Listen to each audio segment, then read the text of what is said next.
Hey everyone, welcome to Monarch Creative Masterclass, brought to you by Monarch Creative Media. I'm David. With Emily. And Emily's here. Yeah. Today, we kick off our DIY marketing crash course. This is really aimed at all you self-published authors out there. Maybe you're just starting out, or perhaps you're feeling a bit stuck, in the marketing game. Yeah, it happens to a lot of authors. It really does. So we're going to try and equip you with some practical strategies you can use, like right now. Actionable stuff. Exactly. And also give you some clear signs that, well, maybe it's time to think about bringing in the professionals. It's great to be back, David. And you're absolutely right. For so many authors, especially when they first venture into self-publishing, the marketing, it initially falls squarely on their shoulders. Totally. But there's a real, sense of empowerment in that too, taking control, directly connecting with those first readers. Absolutely. You get to shape that message yourself, build your author brand right from the ground up, and you see that connection with your audience just blossom. But let's be honest. Figuring out marketing can feel like a whole different mountain to climb after you've finally finished the book. Oh, definitely. It's a different skill set. So our mission today is pretty simple.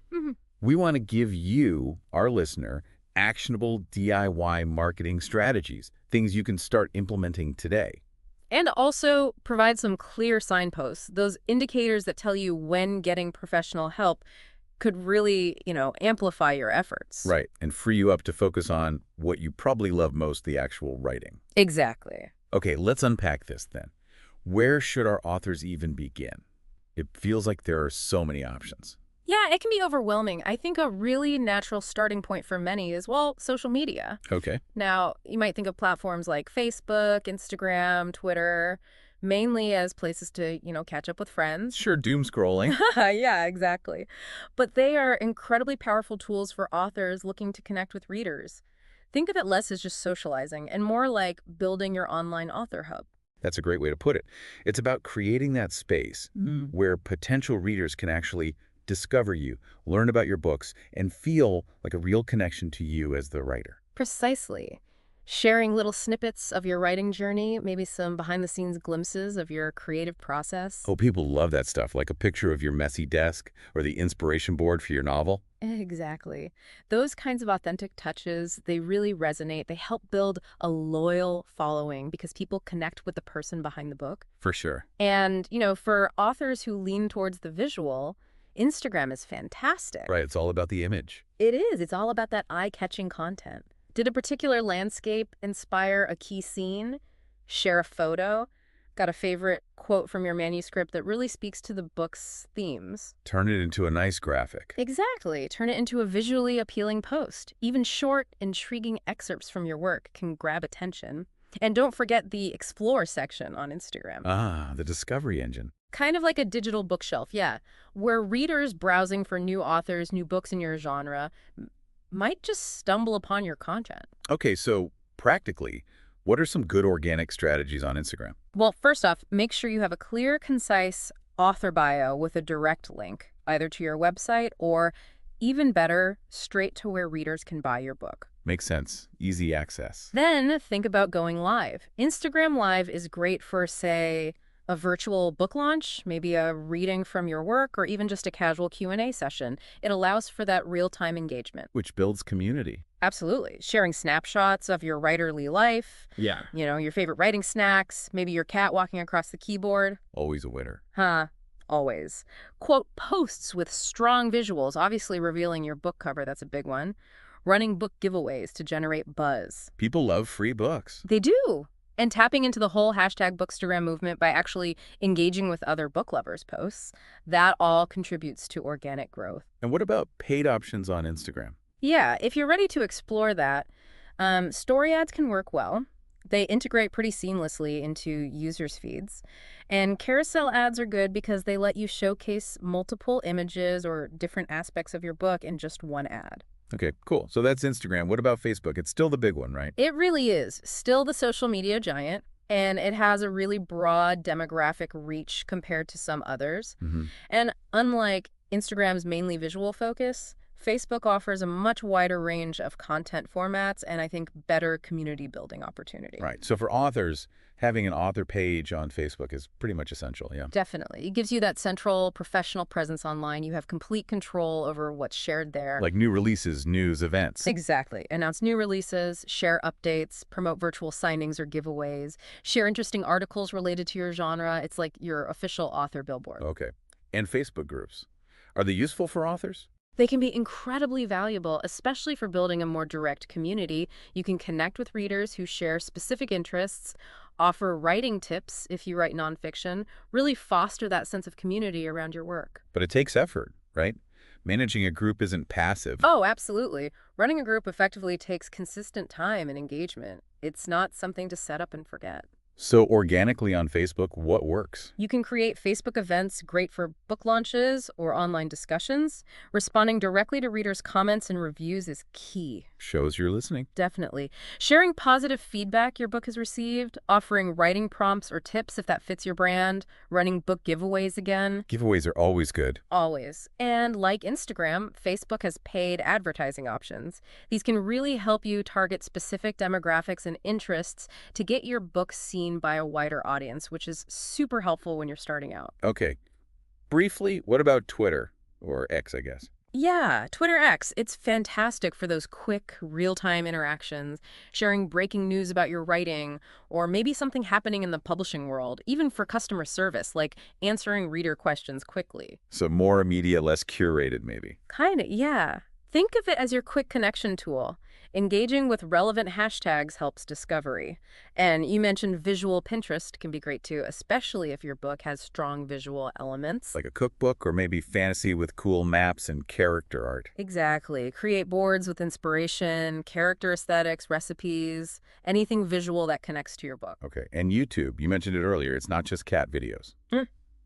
Definitely not just cat videos. It's actually the second largest search engine in the world after Google. People actively go there searching for information and recommendations. Wow. Okay. Didn't think of it quite like that. Yeah, so for authors, having a YouTube presence can be a really powerful marketing strategy. Think about someone like Joanna Penn. She's built a huge, successful channel offering writing and publishing advice. She's connecting directly through video. Right. So what kind of organic content works for authors on YouTube? Well, things like author vlogs giving a peek into your writing life, professionally produced book trailers can bring your story to life visually. Those can be really effective. They can. Recordings of you reading excerpts from your books gives readers a taste of your style, and Q&A sessions answering reader questions. And I assume there are ad options there too. Oh, yes. Various formats. Yeah. You've got skippable and non-skippable in-stream ads that play before or during videos. Video discovery ads pop up in search results. Bumper ads are short, catchy messages for brand awareness. And outstream ads appear on other websites and apps. So lots of ways to reach people. And what's really valuable, because it's a search engine, is your content can be found by people actively looking for topics related to your book or genre. That's targeted reach. That makes a lot of sense. Okay, one more platform that feels essential for authors. Goodreads. Ah, Goodreads, yes. It's basically the virtual water cooler for readers and authors. If you're a self-published author and you're not actively engaging there, you are definitely missing a huge opportunity. What should they be doing there? First, sign up for the author program. It gives you a verified profile. Then you can interact directly with readers, answer questions, host Q&As, run giveaways. Plus, you can get valuable feedback and build community through Goodreads groups, either genre-specific or even ones focused on your own books. So it's really about being part of that book-loving community. Exactly. And beyond these big platforms, don't overlook other online communities, places like Quora or Reddit. Really? How do they fit in?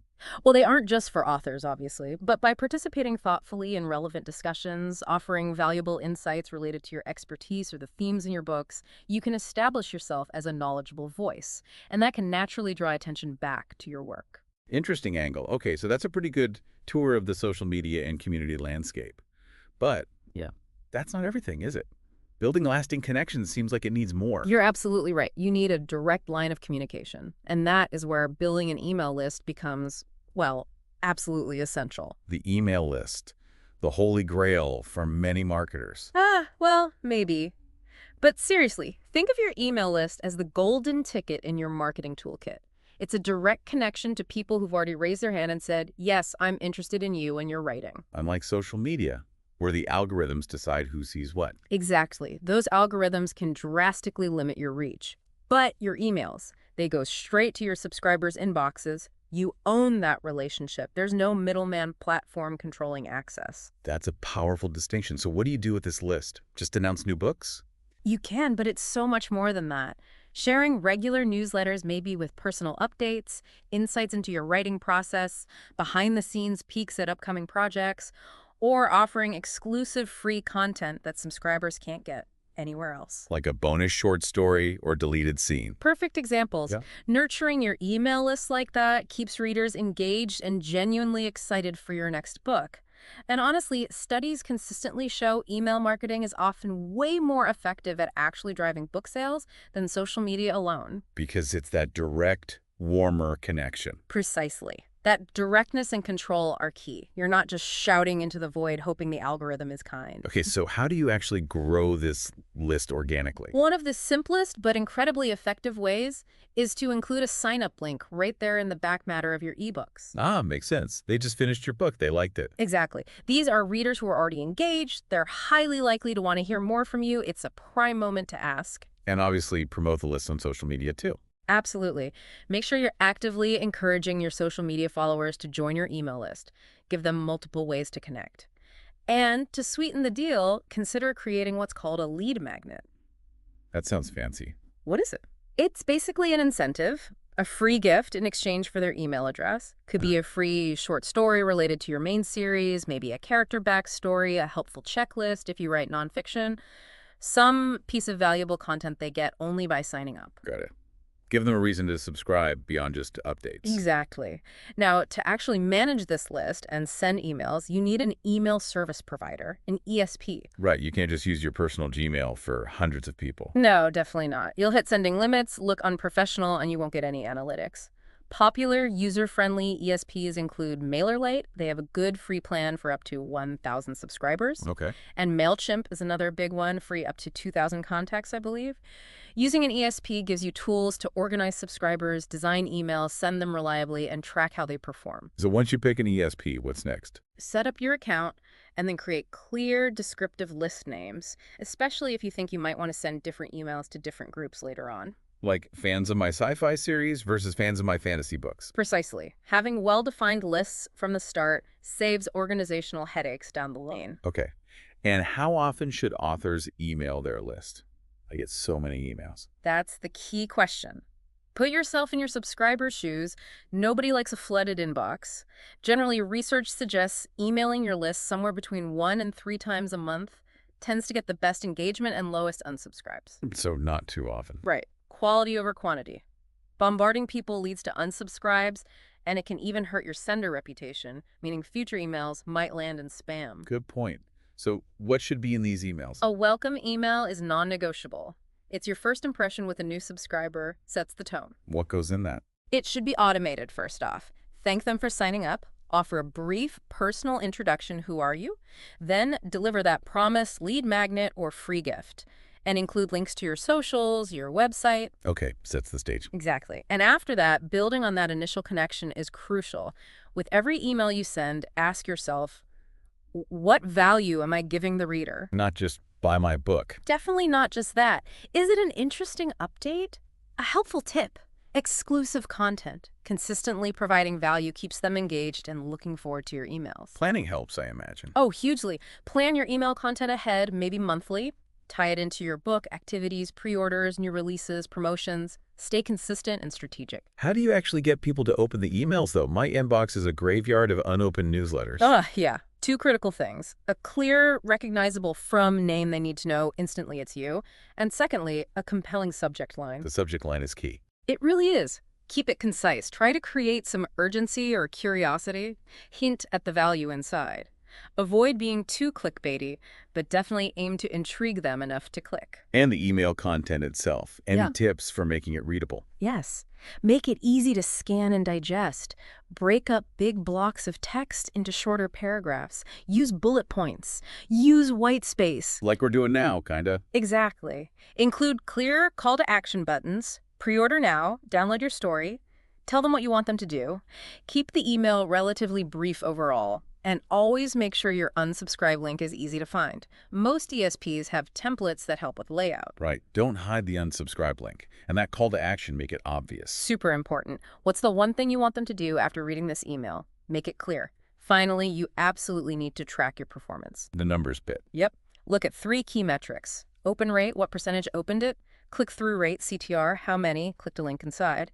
And unsubscribe rate, keep this low. Monitor these trends over time, see what works. Okay, that's a solid primer on email lists. So we've covered social media, email.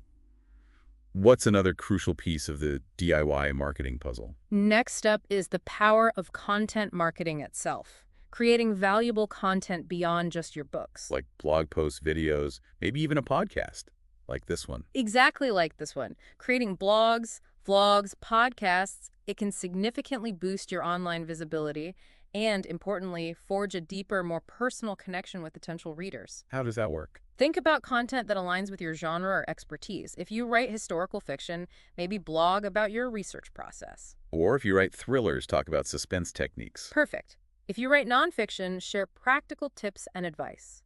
By consistently providing valuable content related to your books, you attract readers interested in those topics. And naturally, they become interested in your books too.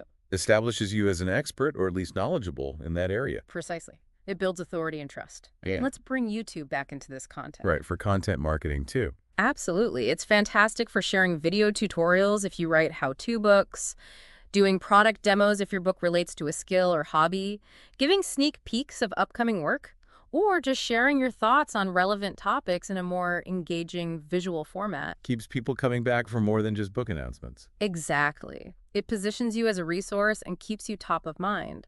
Now, another area that's often underestimated but really crucial for getting noticed is actively utilizing book listings and especially reviews. Ah, reviews. The lifeblood and sometimes the bane of an author's existence. They can be both, can't they? But getting your book featured on reputable review sites and actively participating in online author communities, it significantly boosts your credibility and discoverability. Every positive review helps. Think of each positive review, each thoughtful recommendation, as like a digital vote of confidence. It helps you gain wider recognition among potential readers. Okay, but there are different kinds of reviews, aren't there? Like Amazon reviews versus something in a magazine. Yeah. Yes, that's a really important distinction.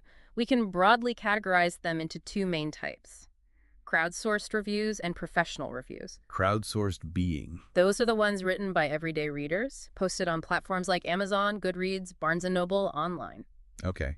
What are the pros and cons there? The pros. They offer authenticity, a sense of the general reader reaction, and, a high volume of positive ones can certainly look appealing to potential buyers browsing online. But the cons. Well, they often lack the cachet of a professional review. Industry folks, librarians, booksellers, agents might not give them as much weight. The feedback can sometimes be frustratingly contradictory or not very constructive, and some readers are skeptical of overly glowing numerous crowdsourced reviews. Right. So what about professional reviews? Where do those come from? These typically come from established sources, reputable literary magazines, newspapers with book sections, respected online publications focused on books, and also paid review services like Kirkus Indie or Blue Ink Review. And the advantages of getting those? Several key ones. First, booksellers and librarians do rely on these when making buying decisions. That can get your book physically into stores and libraries. Huge. Huge. Second, you can leverage excerpts from positive professional reviews everywhere. Press releases, your book cover, marketing materials. A quote from a known publication carries weight. Adds instant credibility. Exactly. Third, the feedback itself from professional reviewers can often be more detailed, insightful, and valuable for your own understanding of your work's strengths and weaknesses. Okay, so you want both types, ideally. How can authors actually use these reviews effectively once they get them? Great question. If you get a glowing professional review, amplify it. Feature a strong quote prominently on your book cover, print, and digital. Make it visible. Definitely. Create a dedicated book reviews section on your author website. Make it easy for visitors to find them. What else? Share those positive quotes across your social media. Use engaging teasers, link to the full review if possible. Include prominent excerpts in your press releases and pitches when reaching out to media or bookstores. Use them in physical marketing too. Absolutely. Short, impactful quotes work great on bookmarks, postcards, flyers.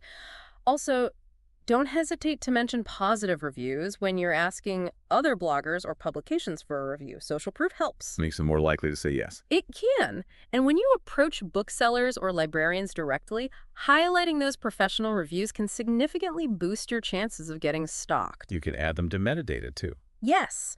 On platforms like Ingram Spark, you can add review quotes to your book's metadata, which helps with online discoverability in catalogs. And honestly, don't underestimate the personal boost. Getting good feedback, especially professionally, feels great. Totally. And for crowdsourced reviews, like on Goodreads. Engage thoughtfully. Thank readers for reviews, even the critical ones, politely. Participate in relevant Goodreads groups. Be part of the conversation. Just don't be overly promotional. Right. Okay. Moving on from reviews, another technical sounding but vital thing. Book metadata. Yes. Metadata. It might sound a bit dry, but it is absolutely critical for book discoverability in today's digital world.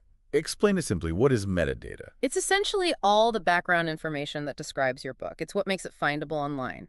Think of it as the behind-the-scenes data used by search engines and online bookstores to categorize, index, and ultimately recommend your book. So like title, author name. Exactly. Title, author name, the book description, keywords, genre categories, the ISBN, your cover image, publication date, language, price, all that stuff. And why is each piece so important? It seems like a lot of details. Each piece plays a role. Your title needs to be unique, relevant, searchable. Using a consistent author name builds your brand. The book description, that's your sales pitch, needs to be compelling, concise, highlight the unique selling points. Keywords seem crucial for search. Hugely crucial. Those are the terms readers actually type into search bars. Careful selection is vital. Choosing the right genre categories puts your book on the right digital shelf. The ISBN is its unique global identifier essential. Cover image. We know that's important. Massively. High quality, eye-catching, optimized for thumbnails. Publication date signals freshness. Language targets the right readers. Price impacts accessibility and sometimes search ranking. Running discounts needs accurate price data. Okay, I get that it's important info, but why is it so vital for the author? Two main reasons: discoverability and sales. First, discoverability.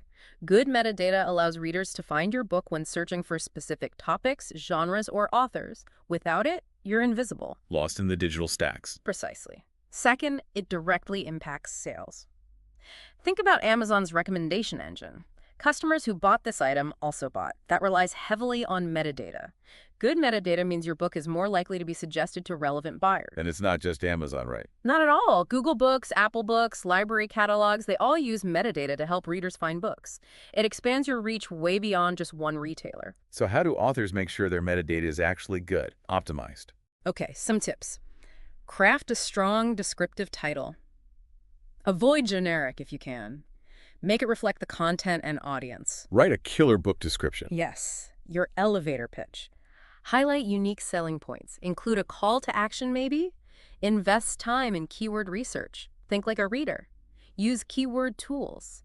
Mix broad terms with niche ones. Choose categories carefully. Very carefully. Yeah. Pick the most accurate ones for your book's theme and content. Check similar books to see where they're listed.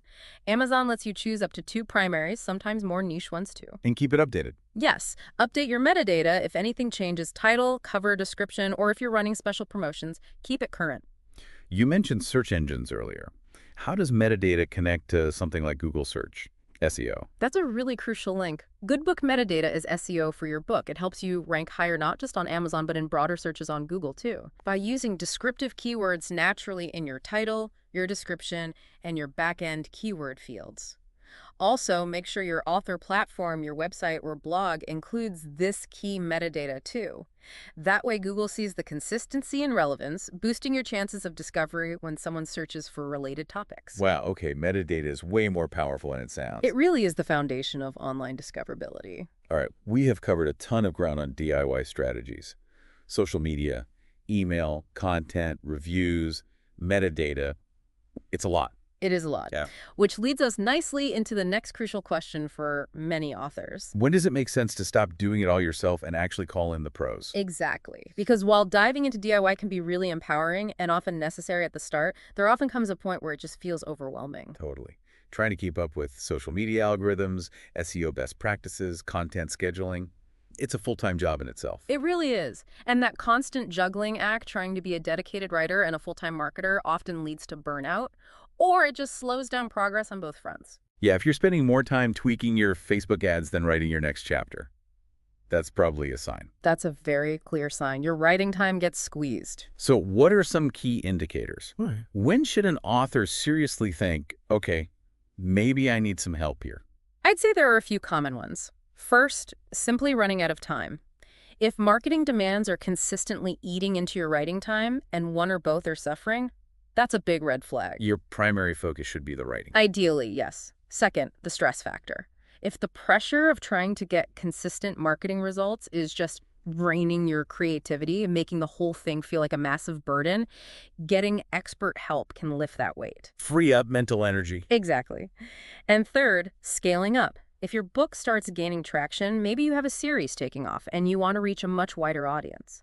The complexities of scaling marketing effectively often require specialized knowledge and resources. Doing it yourself might hit a ceiling. It often does. The strategies that work for launching one book might not be enough to sustain growth or launch multiple books effectively. This is where services specifically for authors come in, right? Like Monarch Creative Media. Precisely. Companies like ours exist because we understand the unique landscape self-published authors navigate.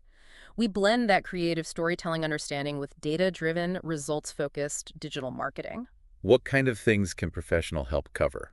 It can range quite a bit, developing and managing engaging social media campaigns, crafting highly targeted ad strategies on platforms like Facebook or Amazon ads, optimizing your book's online presence for search, building out your author platform, managing your email list effectively. Basically taking on the marketing workload. Essentially, yes. The goal is to allow you, the author, to get back to what you do best, writing those compelling books, while entrusting the vital task of maximizing visibility and reader connection to experienced experts. So it's not about losing control, but more about amplification. That's a perfect word for it. Amplifying your unique author voice.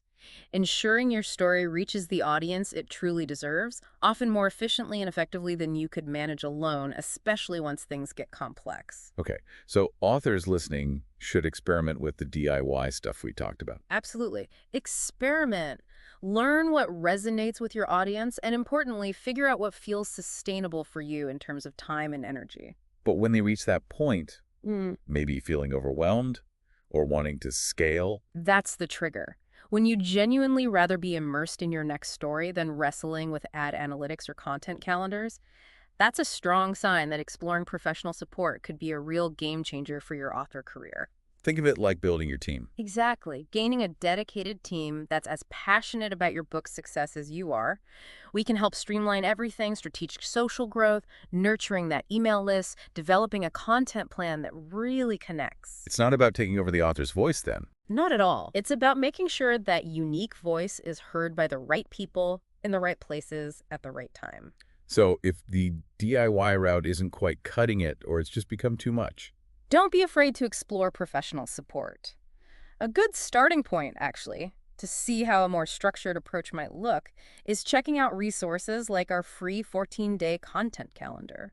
It gives a tangible taste of how expert guidance can shape your marketing. that makes sense. Give them the feel for it. Your book, I mean, it represents so much work, countless hours, passion. It really does deserve to find its readers. Whether you keep rocking the DIY path or decide to partner with pros to amplify your reach, the goal is the same. Connection, getting that story into the hands of people who will love it. So experiment, learn what works for you, and know that support is there when you feel it's the right move. Absolutely.